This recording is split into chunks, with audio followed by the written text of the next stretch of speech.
Señoras y señores, bienvenidos al canal de podcast de la Fundación Rafael del Pino. Soy Andrés Betancourt, catedrático de Derecho Administrativo y director del programa Instituciones del Estado Democrático de Derecho de la Fundación. El objetivo de esta iniciativa es contribuir a la mejora de la calidad de nuestras instituciones como condición o requisito para la mejora de nuestro Estado Democrático de Derecho. Malas instituciones, mala democracia y peores libertades.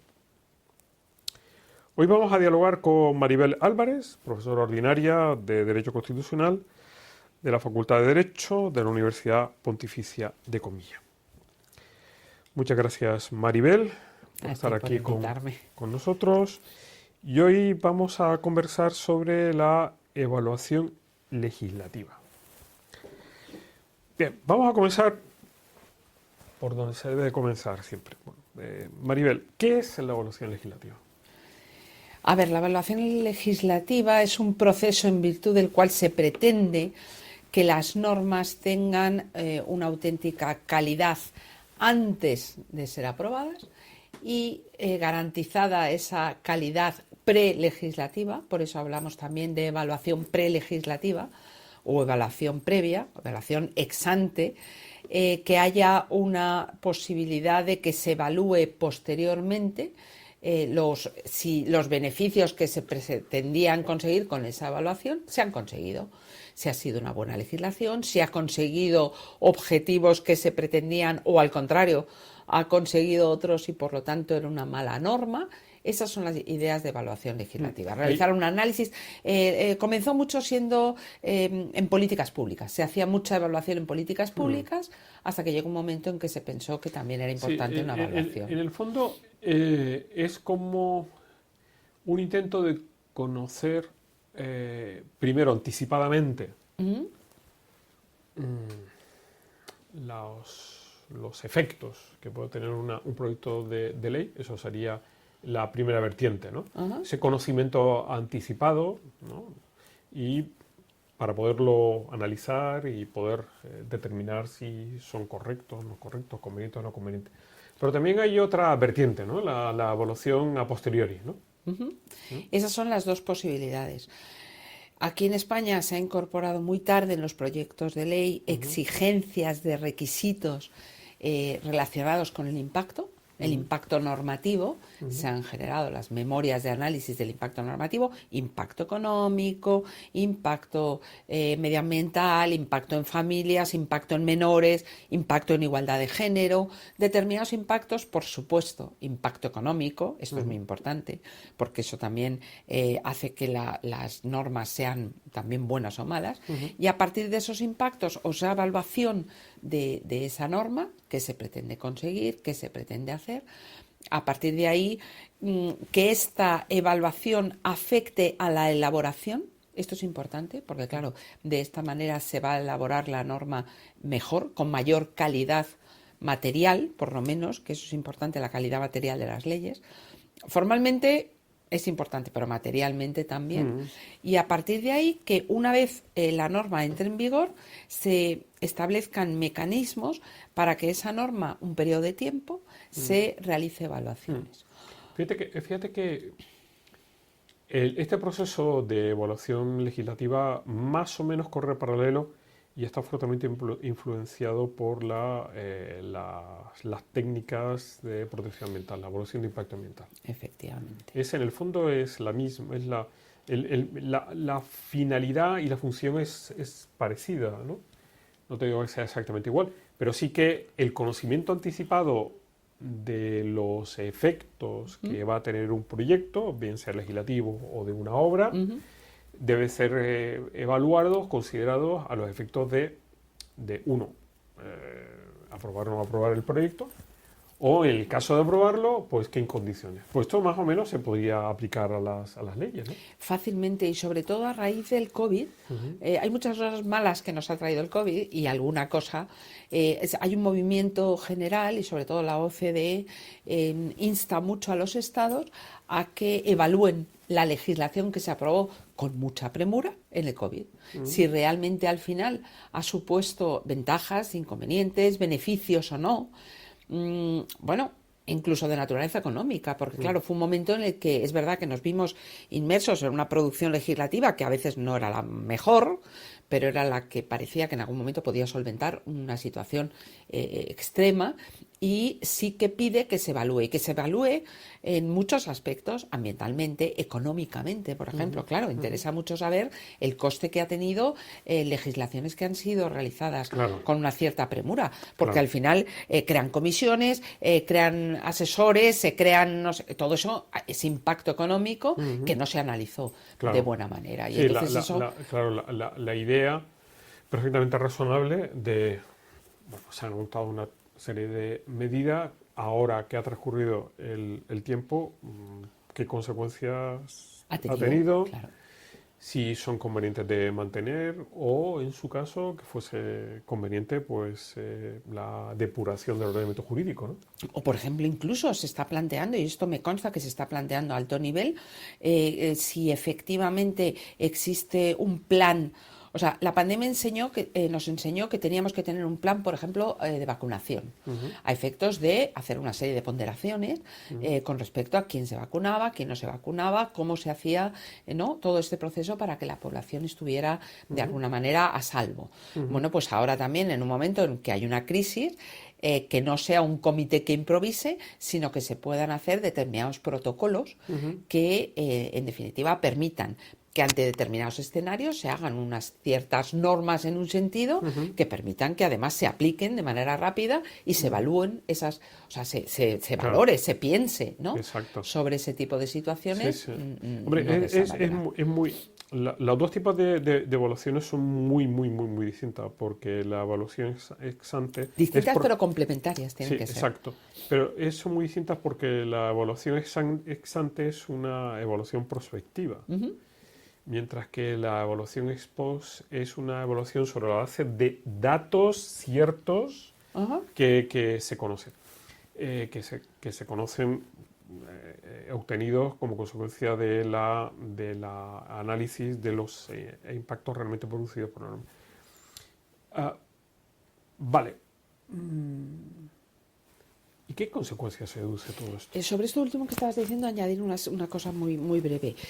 La idea también de evaluación ex ante, evaluación ex post, es para que cuando se haga una modificación de la norma, esa evaluación ex ante se acerque cada vez más a la ex post y produzca una ex post, o sea, una cadena. Esa es la idea también de la evaluación continuada, ¿no? Pero tenemos una reflexión teórica perfectamente razonable. Pasamos al plano del derecho, que es la primera fase para ser operativa. En el caso del derecho, ¿qué es lo que nos puedes contar? ¿Cómo se ha traducido todas estas ideas en normas jurídicas? A ver, muchas normas ya están empezando a contener, primero, una evaluación ex ante, que es obligatoria para todos los proyectos de ley, eso está claro. Hay muchas afectaciones también que estamos viendo que de alguna manera tendrían que mejorarse. Por ejemplo, la intervención del Consejo de Estado es esencial en la elaboración de las normas con carácter previo, la elaboración de órganos que efectivamente, como el Consejo General del Poder Judicial, que en muchos casos se está obviando, eso es importantísimo.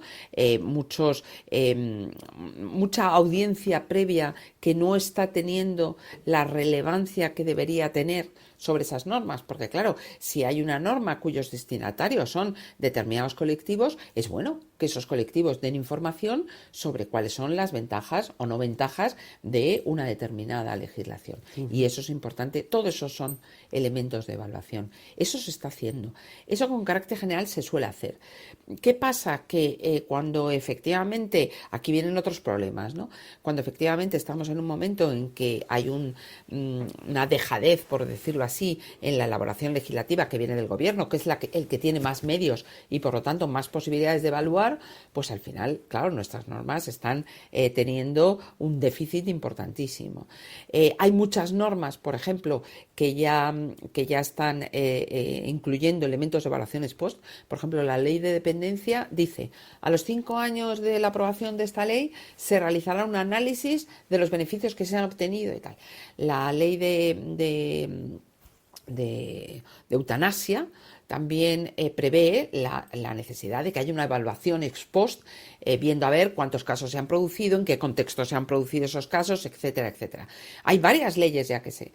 Hombre, aquí estamos en un problema, y es que el mandato de una ley acerca de que se haga la evaluación ex post queda ahí. No se dice, si no se realiza la evaluación ex post, habrá una sanción. Esta es la polémica típica entre responsabilidad política y responsabilidad jurídica. Claro, ¿dónde está porque en el caso español, a diferencia de otros, no tenemos un centro responsable de estas tareas. En el caso español existe un órgano que se crea específicamente en las reformas de la Ley de Régimen Jurídico de las Administraciones Públicas, y posteriormente se elabora un Real Decreto a propósito sobre 2 puntos importantes, que es la exigencia que el Gobierno elabore un plan normativo anual para ver un poco por dónde va la previsión de actuación del gobierno, y a posterior que haya unos informes de la actividad legislativa. Informes de evaluación se llaman. Informes de evaluación que deberían tender, hay 3 o 4, se han realizado ya. Informes de evaluación que deberían tender a realizar evaluación. Hasta la fecha, estos 4 informes que se han presentado, ahora mismo no sé, 21, 22, 23 o 20, 21, 22, 3 o 4 hay, se han limitado a enumerar de manera exclusivamente descriptiva qué se ha hecho. Se han aprobado tantas leyes, se han aprobado tantos decretos, se han aprobado, pero no hace ningún tipo de valoración. Y eso no es una auténtica evaluación.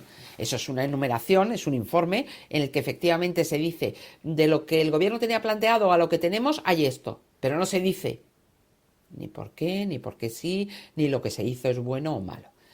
Y sobre todo, se ha distorsionado ese claro, informe que era muy importante. Insisto que la evaluación a posteriori no es prospectiva, sino una evaluación en virtud de datos. Entonces, a la vista de esos datos, debería deducirse una consecuencia, ¿no? Efectivamente, algún tipo de consecuencia jurídica para decir, bueno, esta norma resulta mal, lo estamos viendo ahora con la ley conocida con el CSI. Una evaluación de esa ley permitiría subsanar errores y dejar, por otra parte, de que se siguieran produciendo efectos indeseables, si efectivamente se consideran indeseables. Que esto yo tengo mis dudas al respecto, exacto. Porque al final dices, claro, hay un sentir popular en el que efectivamente hay algo que está mal, algo que no se corrige, porque no se quiere corregir cuando se sabe que está produciendo estos... Eso sería una auténtica evaluación. Por ejemplo, porque eso sí que sería un análisis basado en resultados. ¿En resultados? En resultados que están ahí, y los resultados son escandalosos. Por tanto, acabamos hablando de qué consecuencias tiene todo esto. Está muy bien como una técnica, pero es una técnica que las consecuencias que tiene se mueven exclusivamente en el ámbito político, ¿no? Exclusivamente en el ámbito político, con grandes problemas además, porque a todo esto se están empezando a unir elementos adicionales de calidad, lo que decía antes, de calidad formal y de calidad material en la elaboración de las leyes, que están impidiendo que las evaluaciones previas sean en profundidad y impidiendo futuras evaluaciones post. Cuando en una ley hay tal heterogeneidad de materias, o cuando una enmienda hace que finalmente se modifique una ley que no tenía nada que ver y al final, pues ¿cómo se va a hacer una evaluación ex post de una norma cuya finalidad es una e incluye varias? O sea, no tiene ningún tipo de... Porque resulta sorprendente que estemos hablando de evaluación legislativa y estemos hablando del principio de calidad, estemos hablando de calidad, cuando estamos hablando de un periodo, un momento en donde incluso pocas leyes se aprueban, donde se abusa del decreto ley y en donde la preocupación por la calidad es prácticamente inexistente. Aquí lo que importa es la política, ¿no? Sí, la política. Y incluso ni siquiera ya solamente la política, sino mantenerse, parece, o consolidarse en una situación de poder sin valorar nada más, ¿no? Porque ahí ya no es eso. Por ejemplo, en Estados Unidos existe una gran tradición de evaluación de políticas públicas. Eso es un ámbito que en el ámbito político se hace. La evaluación de las políticas públicas, y ahí existen, en Europa también se hace con frecuencia evaluación de políticas públicas. Aquí ni tenemos costumbre de hacer evaluación de políticas porque no se hace evaluación de políticas. La auténtica evaluación de políticas debería ser un resultado electoral nefasto que diera lugar a una auténtica evaluación y eso no sucede y desde luego mucho menos una evaluación legislativa que sea totalmente seria. Por ejemplo, un buen evaluador ex post es el Tribunal Constitucional, que al final es el que dice, esta norma está bien, esta norma está mal. Cuando ya este mismo tribunal está teniendo deterioro en su mismo funcionamiento, pues ya todo el sistema acaba en una situación comprometida, ¿no? Y eso, en definitiva, terminamos reiterando la preocupación compartida por todos nosotros sobre el deterioro de las instituciones. Y, en definitiva, la pérdida de calidad de la ley es un elemento importante también del deterioro de la ley y deterioro del poder legislativo, porque en definitiva resulta hasta irrelevante, ¿no? Poco menos, porque aquí lo importante es tener la posibilidad del decreto ley. Bueno, pues de verdad que muchísimas gracias, Maribel, por esta conversación sobre la evaluación legislativa, en donde la distancia entre los deseos y la realidad es tan grande.